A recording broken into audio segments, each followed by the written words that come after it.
Some of you all were along on a program yesterday when we talked about Maney and Jackson's brigade, and I talked about how the Confederates are almost always in this battle attacking uphill from lower ground to higher ground, and how in general on the battlefield it is terracing or stair-stepping ever higher to the west. Coming up out of the West Chickamauga Creek Valley, you go across, from the creek, you go across some relatively flat level ground, the floodplain of the creek, then you rise up a little bit. You might drop down just a hair, but not as low as you were, and then you go a little bit further westward, you rise up some more, and you terrace or stair step. And I said that oftentimes that is difficult to really understand until you get out and really walk the ground. And this is actually one of those places where, to a degree, it's exaggerated. But look on down the slope here. How far off of Brotherton Road are we? 75 yards? As you drive along, how many times have you driven along Brotherton Road, maybe even knowing that you're driving through Longstreet's column? And yes, you can see the ground rising up a little bit, but is there any indication out there on Brotherton Road that you get this much definition to that change in terrain? No. This is kind of an anomaly, but it's an example of how this battlefield has these little pockets, these little varying places in the terrain, little secrets in some ways. And this also accounts for some of the descriptions of the battle where a unit says, we're moving through the woods, we reach the top of a hill. Well, you look at the maps, you drive around, you walk the trails, where the heck is the hill? Or the Confederates are saying, and in particular in this action on the 19th, because this is some of the ground of Gross's brigade. So when Wright's brigade is attacking them first, and then later when Stewart's Stewart's division is attacking, they talk about driving the Federals back to the top of the hill. Where the heck is the hill? If I got the 5-foot contour map out and you look at that, you might still have trouble finding it. But imagine being in here in the smoke and the dust and under fire, and put yourself in Wright or Clayton's or Brown's shoes down there, looking up this way. And what is this?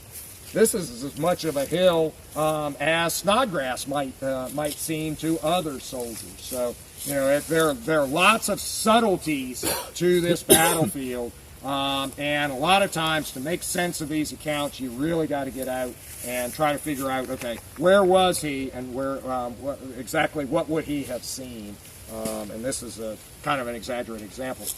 We've walked down here to the tablet for Jerome Robertson's brigade. This is the primary brigade I want to look at in our program today. Many of you all know that this brigade, while commanded here by Brigadier General Jerome B. Robertson, associated with Texas by the time of the Civil War, that this brigade had earned its fame under its original commander, John Bell Hood. And Hood leading the brigade as the Brigadier General at Eltham's Landing and at Gaines's Mill on the Virginia Peninsula in the spring and summer of 1862. Had drawn a great deal of attention to both himself and this brigade by their furious fighting and their almost seemingly, particularly at Gaines's Mill, resistless charges against the Federals. But of course, that had been at what? A huge price. And this brigade has suffered heavily as a result. Of course, most recently, this brigade under Robertson, 11 weeks ago, fought outside that small south central Pennsylvania college town of Gettysburg. And there they had a tough time once again, this time in that rocky terrain which is known as Devil's Den. But the brigade has been reorganized. It has gotten men who have recovered from their slight Gettysburg wounds back in the ranks. It's gotten men from the hospitals in Richmond and other places in Virginia who were not in the Gettysburg campaign back in the ranks. And it is one of the 9 brigades of Longstreet's 2 divisions, John Bell Hood's and Lafayette McLaws, which are started south in early September to reinforce Braxton Bragg's army. It is one of the first brigades to arrive with Bragg's army, first arriving down at what was then Bragg's railhead at Resaca, Georgia, on the Western Atlantic Railroad, but then moved up when Bragg moves the railhead up to Catoosa Platform, and they'll be and there Robertson's brigade will be joined by Benning and Law's brigade, and Robertson, having arrived at Catoosa Platform first, is in the best shape and will actually participate in the march east with Bushrod Johnson on September the 18th. Now, they're the reserve brigade in Johnson's assault to seize Reed's Bridge. They don't really see any action that day, but they are there. And they have been joined by their old brigade commander, now division commander, and soon to be acting corps commander, John Bell Hood. And they cheer Hood as Hood rides onto the field. They didn't know Hood was coming. Hood has caught up with them. And Hood's left arm is in a sling across his chest, still recovering from that Gettysburg wound. They get across the creek at Reed's Bridge. They move with Hood and Johnson down onto the Alexander Vineyard Road. And with Hood being made a acting corps commander by Braxton Bragg, the 3 brigades of Hood's division, Robertson, Benning's, and Law's Alabamans that have arrived, are placed under the command of Evander Law. And they will fight on September the 19th down in Vineyard Field.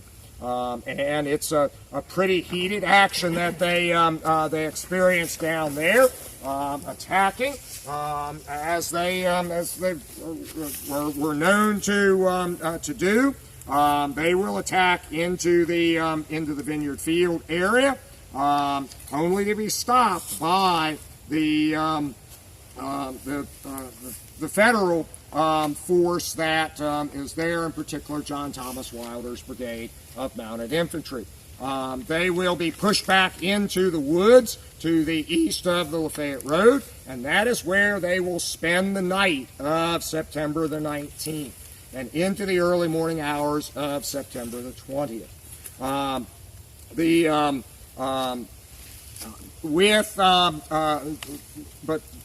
But at daylight, orders will come to move up. They're going to consolidate the brigades of Law's division, get them back together again, and they will move. They'll march northward. Robertson himself would write in his report, "At daylight on the morning of the 20th, we were moved by the right flank to our position."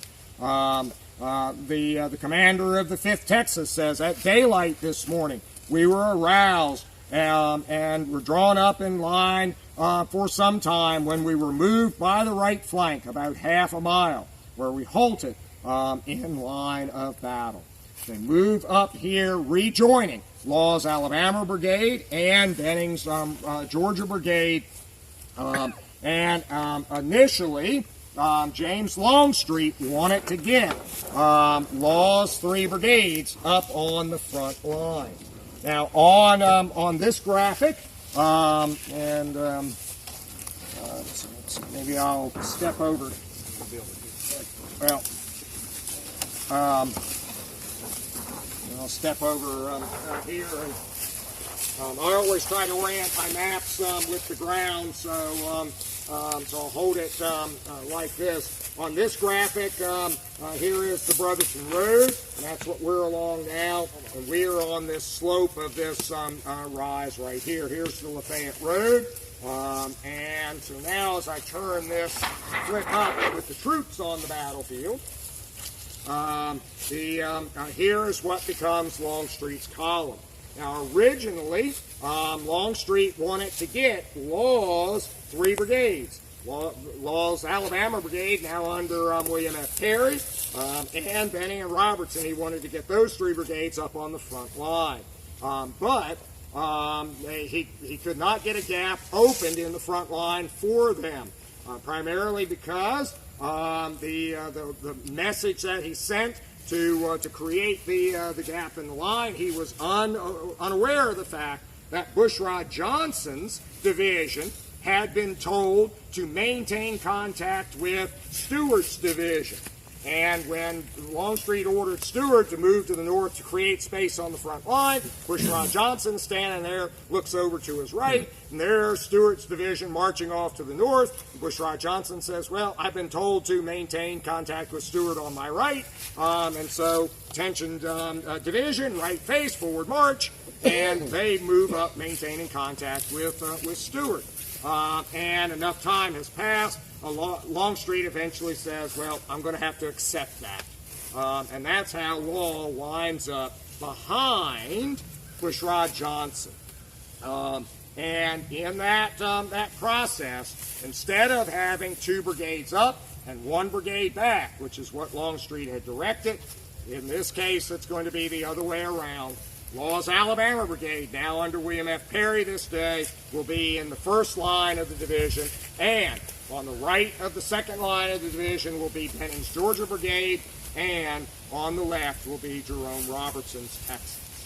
And somewhere on this slope where we are now, right close to this position, Robertson's Texans would have been laying and lounging in line of battle as the morning passed on September the 20th. Their arms stacked, the soldiers given a little bit of freedom to break ranks but not go far from their position.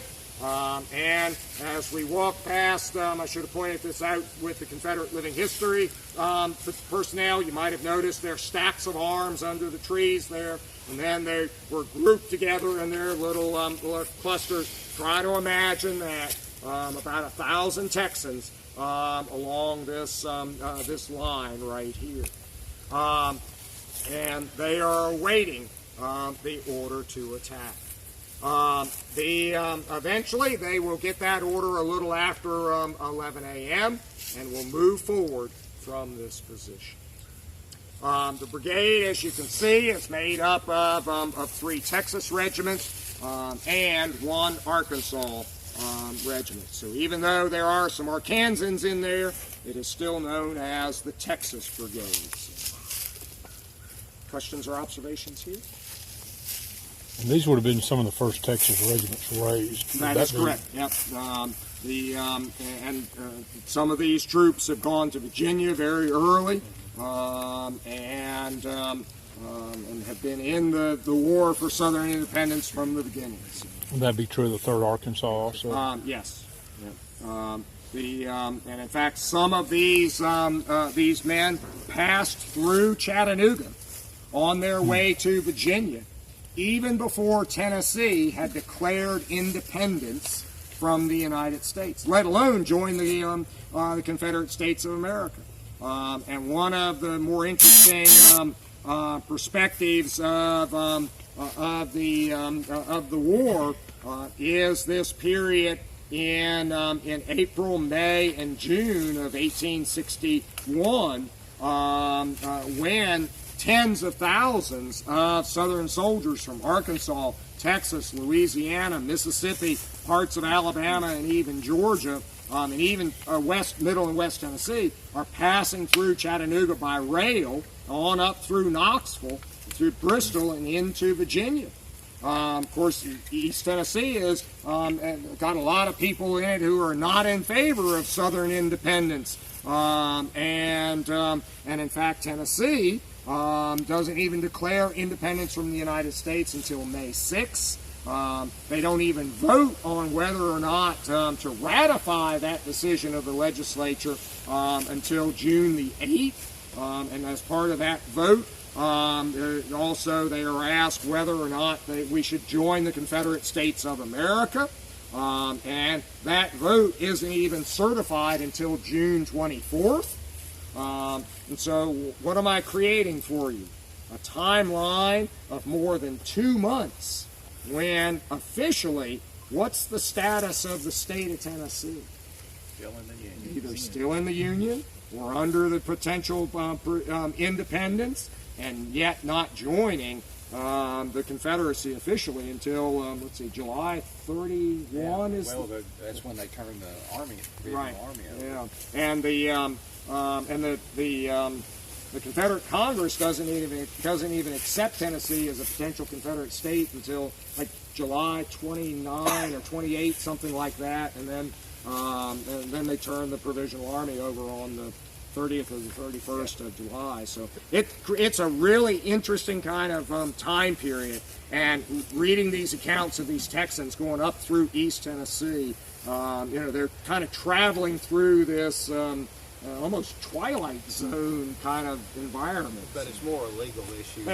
Yes. As of May 6th, that's right. It is just a real technical kind of issue, but these people are very aware of all of these technicalities. And the majority of the people in East Tennessee are acting as if none of this is happening, and in fact they are trying to take steps to ensure that it does not happen. Well, and they elect congressmen in August. In August, and their congressmen go to Washington. That's right. So, it really reflects the complexity of the whole era. And these guys provide us some windows into that as they first pass through to Virginia. Weren't there originally more cases?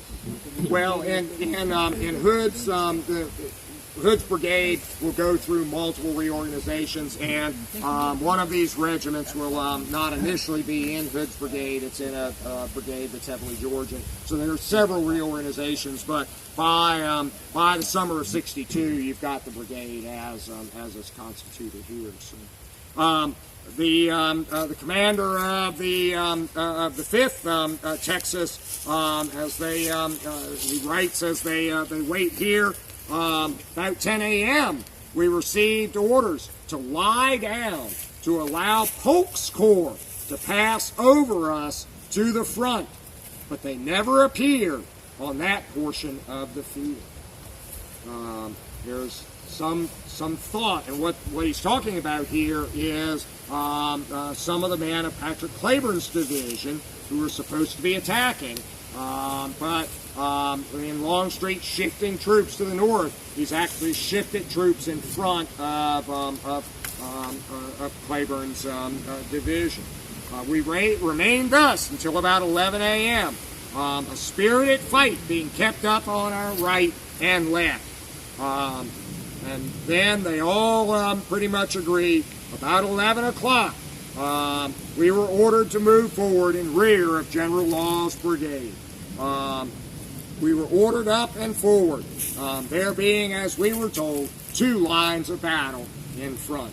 They know they are going forward in support of other Confederates who are attacking. A little after 11 a.m., James Longstreet gives the order to Bushrod Johnson to advance, and Johnson orders his front line, the line on the crest of the low rise up there, McNair's brigade, Fulton's brigade, and part of Gregg's brigade. He orders them to advance, and they will start to advance, and after they've gone a couple of 100 yards, then the rest of Gregg's brigade will begin its advance up the slope, and after they've gone a couple of 100 yards, then Law issues the order for his brigade under Perry to rise up and advance, and after they've gone a couple of 100 yards, then Robertson and Benning give the order to their men to advance. This compact formation that is suggested by this graphic, Longstreet's column here, they did not maintain the 75 to 100 yard interval between the lines that you would see on this slope. They essentially uncoil this. They release the spring. And so the front line moves first. And as I said, after it goes 200 to 300 yards, then the second line starts to move. And after it's moved 200 to 300 yards, then the third line moves. And then finally, the fourth line moves. They are going to move west, that direction. But they're actually going to incline a little bit to the right as they start to move forwards. So what we're going to do now... So on the map, can you show us the direction that they're moving? The Confederates are going to go... No, this brigade. Robertson's brigade? Yep. Okay, they're going to start westward, Yep.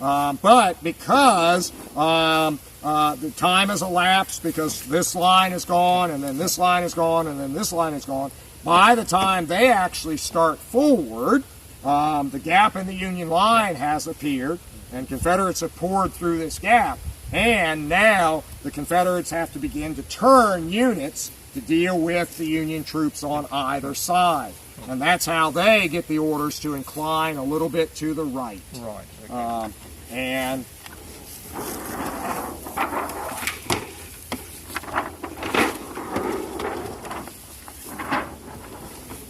so now the gap is open in the Union line. And now these Confederates are going to start to advance. And Johnson's division, McNair, Fulton, and part of Gregg, they're going to go right through the gap. And they will have fighting with Federals on either side of the gap. And we'll talk a little bit about that as it happens. But as the gap opened wider, they're going to push on further to the west. Then the second line's going to go through. Then Law's Alabama Brigade is going to go through. And then this fourth line with Robertson and Texas, Robertson and Benning are going to go. But by that time, they've got to finish off these Federals up here, and they're going to start to incline in this direction. And I'll try to illustrate that. We can't walk that route exactly because of the vegetation, but I'll try to indicate it as we go. So. Other questions or observations here? No. Okay. So, battalion, rise up! Take arms! Right shoulder shift, forward march. We'll begin the attack.